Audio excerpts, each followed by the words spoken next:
guest today. Now, Glamour magazine recently appointed its youngest editor-in-chief for the South African edition. Asanda Sizani is also the first black woman in the post. The September issue features a first all-black female cover. Well, let's chat to Asanda about breaking barriers in the industry. Asanda, good morning. Good morning. Thanks for your time. Thank you What so must much be a for very having me. busy life for you. I mean, you know, the life of a magazine editor is certainly not a dull one. No. So, are you liking the job? I mean, appointed in June. What's it been like for you so far? It's been incredible, an incredible reception as well to our first issue, which dropped this week on Monday. It's a very exciting time for women as a whole, and it's a very important time and pivotal time for all women's voices. So to be at the helm of this amazing magazine is a really significant time. What were your challenges, though? I mean, you're young, you're the youngest, you're the first black woman to have taken up this post. Did you face any particular challenges? Did you have to fight any sort of boardroom battles behind the scenes? You can tell us. I must say the company has been more than welcoming and supportive of this new vision that I'm coming to bring for the Glamour brand. It's really just been, you know, an amazing time so far, and I'm really enjoying working for the company. So what is that vision? What is that vision that you're bringing? Well, it's all about style and substance. The Glamour girl is not only excited about getting the latest it bag and, you know, be aware of what's happening in terms of trends in fashion and beauty, but she's a well-rounded woman. She's concerned and interested in what is happening in the world, in society. She wants to be engaged. She wants to be involved. So it's really about bringing more substance and more localized content in our magazine.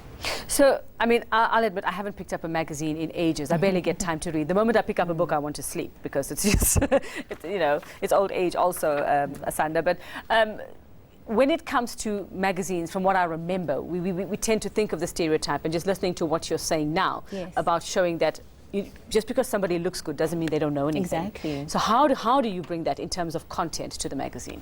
It's all about balance. So moving forward, we've divided this particular magazine of ours into 4 sections: look, feel, live, think.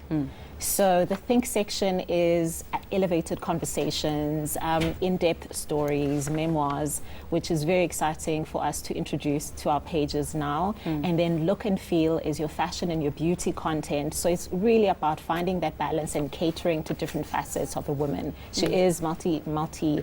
She's interested in very diverse and different things, and you want to make sure that she gets everything that she needs in Glamour. So if I remember correctly, the last time I picked up a Glamour magazine, it sort of appealed to a very young readership. So you have a responsibility there to young girls to balance, you know, whether what Kim Kardashian is doing to maybe looking at, you know, Tuli Madonsela, for example.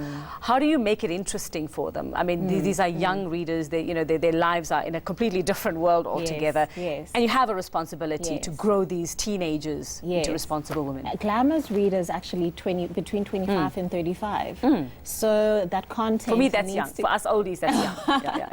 Well, that content needs to speak to that woman. She has grown up. She's thinking career, she's thinking money, she's thinking society, how can she be involved?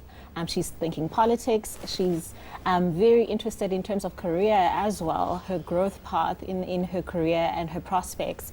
Just generally as a whole, it's really about growing with her. The magazine has been in existence in South Africa for over 14 years. So in 14 years, she's grown up a lot. She's grown up a lot. Yes. And changed with the changing South Africa as well? Just how things are changing, just where we're going.